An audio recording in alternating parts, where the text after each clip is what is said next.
Hi, ನಿಮ್ಮ M ಜಾವ್ sir. So ಆತ್ಮೀಯ ವಿದ್ಯಾರ್ಥಿಗಳೇ, ಇವತ್ತಿನ ತರಗತಿಯಲ್ಲಿ ನಾವು ಬಹಳ ಇಂಪಾರ್ಟೆಂಟ್ ಲೆಸನ್ ನೋಡೋಣ. That is what sentence. Sentence ಅಂತಂದ್ರೆ ವಾಕ್ಯ. ಓಕೆ, ಸೊ ದಯವಿಟ್ಟು ನೆನ್ಪಿಟ್ಕೊಳ್ಳಿ. ಇಲ್ಲಿ ನಾನು ಎರಡು ಗ್ರೂಪ್ ಅನ್ನ ಮಾಡಿದ್ದೀನಿ. I have made 2 groups. One is A group, another is B group.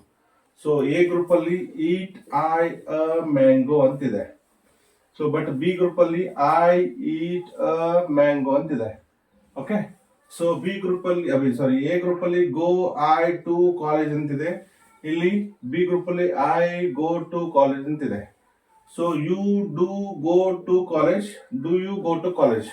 So ನನ್ನ ಪ್ರಶ್ನೆ ಏನಪ್ಪಾ ಅಂದ್ರೆ, so which is correct? Is it A correct or B correct? ನೋಡಿ, ಸರಿಯಾಗಿ ನೋಡಿ, ಅರ್ಥ ಮಾಡ್ಕೊಳ್ಳಿ. ಸೊ ಇಲ್ಲಿಯೂ ಶಬ್ದಗಳ ಗುಂಪಿದೆ, ಇಲ್ಲಿಯೂ ಶಬ್ದಗಳ ಗುಂಪಿದೆ. So here also group of words, here also group of words. But B is correct. ನಿಮ್ಮ ಉತ್ತರ ಏನಪ್ಪಾ ಅಂದ್ರೆ ಬಿ ಸರಿಯಾಗಿದೆ ಅಂತ ಹೇಳ್ತಾ ಇದ್ರಿ. ಹಾಗಾದ್ರೆ ಯಾಕೆ ಸರಿಯಾಗಿದೆ ಅಂತ ನಾನು ಕೇಳಿದಾಗ ನೀವ್ ಹೇಳ್ತೀರಿ, ಸರ್ ಅಲ್ಲಿ ಸಬ್ಜೆಕ್ಟ್ ಇದೆ ಅಥವಾ ವರ್ಬ್ ಇದೆ ಅಥವಾ ಆಬ್ಜೆಕ್ಟ್ ಇದೆ ಅನ್ನೋ ಒಂದು ಉತ್ತರ ನಿಮ್ಮಿಂದ ಬರುತ್ತೆ, ಖಂಡಿತವಾಗಿ ಬರುತ್ತೆ. ಬಟ್ ಅಫ್ಕೋರ್ಸ್ ಡಿಯರ್ ಸ್ಟೂಡೆಂಟ್ಸ್, ನೀವು ಹೇಳಿದ್ದು ಸರಿಯಾಗಿದೆ. ಬಟ್ ಅದ್ರ ಜೊತೆಗೆ ಏನಪ್ಪಾ ಅಂದ್ರೆ ಇಲ್ಲಿ ಸರಿಯಾದ ಅರ್ಥ ಕೊಡ್ತಾ ಇದೆ. Main important point is, main thing is it gives complete meaning, it gives complete sense. It is called sentence. ಅಂದ್ರೆ ಸರಿಯಾದ ಅರ್ಥವನ್ನು ಕೊಡುವ ಶಬ್ದಗಳ ಗುಂಪೆ. A sentence which gives complete meaning or full sense. I go to college ಸರಿಯಾದ ಅರ್ಥವನ್ನ ಕೊಡ್ತಾ ಇದೆ. Of course, I go to college ಸರಿಯಾದ ಅರ್ಥ ಕೊಡ್ತಾ ಇದೆ. Do you go to college ಸರಿಯಾದ ಅರ್ಥ ಕೊಡ್ತಾ ಇದೆ. ಬಟ್ ಇದು ಸರಿಯಾದ ಅರ್ಥ ಕೊಡ್ತಾ ಇಲ್ಲ. ಹಾಗಾದ್ರೆ a sentence is a group of words which gives complete meaning or full sense. Full sense. ಸಾಮಾನ್ಯವಾಗಿ ಹಿರಿಯರು ಹೇಳ್ತಾ ಇರ್ತಾರೆ, ಬೈತಿರ್ತಾರೆ, ಹಿಂಗ್ ಸೆನ್ಸ್ ಇಲ್ಲ ಅಂತ ಹೇಳಿ. ಸೆನ್ಸ್ ಇಲ್ಲ ಅಂದ್ರೆ ಏನು? ಅರ್ಥ ಇಲ್ಲ. ನೀವು ಮಾತಾಡೋದ್ರಲ್ಲಿ ಅರ್ಥ ಇಲ್ಲ. ಹಾಗಾದ್ರೆ ಸೆನ್ಸ್ ಅಂದ್ರೆ ಅರ್ಥ. ಯಾವ ವಾಕ್ಯದಲ್ಲಿ ಅರ್ಥ ಇರುತ್ತದೆಯೋ ಅದಕ್ಕೆ ನಾವು ವಾಕ್ಯ ಅಂತ ಹೇಳಿ ಕರಿತೀವಿ. ಎಲ್ಲದಕ್ಕೂ ವಾಕ್ಯ ಅನ್ನಂಗಿಲ್ಲ. So please start understand, it is sentence. ಇಲ್ಲಿ ನಾನು I have written examples.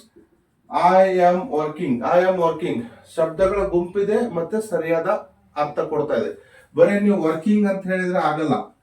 Of course it is not a complete sentence. ಇದು ಕಂಪ್ಲೀಟ್ ಸೆಂಟೆನ್ಸ್ ಅಲ್ಲ, ಇದು word. This is word. I am ಅಂದ್ರೆ word. Okay, but I am working ಅನ್ನೋದು sentence. So ಅದೇ ರೀತಿ ಹಿ is playing, ಅವನು ಈಗ ಆಟ ಆಡುತ್ತಾ ಇದ್ದಾನೆ. ಬರೀ ನೀವು ಹಿ ಅಂತ ಬರೆದ್ರೆ ಅದು ವರ್ಡ್, ಈಸ್ ಅಂತ ಬರೆದ್ರೆ ವರ್ಡ್, ಅಥವಾ ಓನ್ಲಿ ಪ್ಲೇಯಿಂಗ್ ಅಂತ ಬರೆದ್ರೆ word. But he is playing ಇದು complete sentence. My dear friends, ಸರಿಯಾದ ಅರ್ಥವನ್ನು ಕೊಡುವ ಶಬ್ದಗಳ ಗುಂಪಿಗೆ ನಾವು ವಾಕ್ಯ ಅಂತ ಹೇಳಿ ಕರಿತೀವಿ. ಅಫ್ಕೋರ್ಸ್ ಶಿ ಈಸ್ ಕುಕಿಂಗ್, ಅವಳು ಈಗ ಅಡಿಗೆ ಮಾಡುತ್ತಿದ್ದಾಳೆ, ಸರಿಯಾದ ಅರ್ಥ ಕೊಡ್ತಾ ಇದೆ. ಮತ್ತೆ ಗ್ರೂಪ್ ಶಬ್ದಗಳ ಗುಂಪಿದೆ ಮತ್ತೆ ಸರಿಯಾದ ಅರ್ಥ ಕೊಡ್ತಾ ಇದೆ. ಸೊ ಇವತ್ತಿನ ಕ್ಲಾಸ್ ಅಲ್ಲಿ ನಾವು ಸೆಂಟೆನ್ಸ್ ಅಂದ್ರೆ ಏನು, ಅದೇ ರೀತಿಯಾಗಿ ಸೆಂಟೆನ್ಸ್ ಅನ್ನ ಹೇಗೆ ಮಾಡಬೇಕು ಅನ್ನೋದನ್ನ ನೋಡಿದ್ವಿ. ಮುಂದಿನ ತರಗತಿಯಲ್ಲಿ ಇದರ ರೂಲ್ಸ್ ಅನ್ನ ನಾನು ಹೇಳ್ತಾ ಇದ್ದೇನೆ. ಹಾಗಾದ್ರೆ ಏನ್ ರೂಲ್ಸು, ಯಾವ ರೀತಿ ರೂಲ್ಸ್ ಅನ್ನ ಫಾಲೋ ಮಾಡಬೇಕು? ಯಾಕಂದ್ರೆ ಸಾಮಾನ್ಯವಾಗಿ ನಾವು ಎಡು ಬಿಡೋದು ಚಿಕ್ಕ ಕಲಗಳಿಂದ, ದೊಡ್ಡ ಕಲಗಳಿಂದ ಅಲ್ಲ. ಹಾಗಾದ್ರೆ ಈ ಚಿಕ್ಕ ಕಲಗಳು ಯಾವುವು ಅನ್ನೋದನ್ನ ಮುಂದಿನ ತರಗತಿಯಲ್ಲಿ ಹೇಳ್ತೀನಿ. ಅಲ್ಲಿವರೆಗೆ ಚೆನ್ನಾಗಿ ಬರ್ಕೊಳ್ಳಿ, ಪ್ರಾಕ್ಟೀಸ್ ಮಾಡಿ. So we shall continue next class.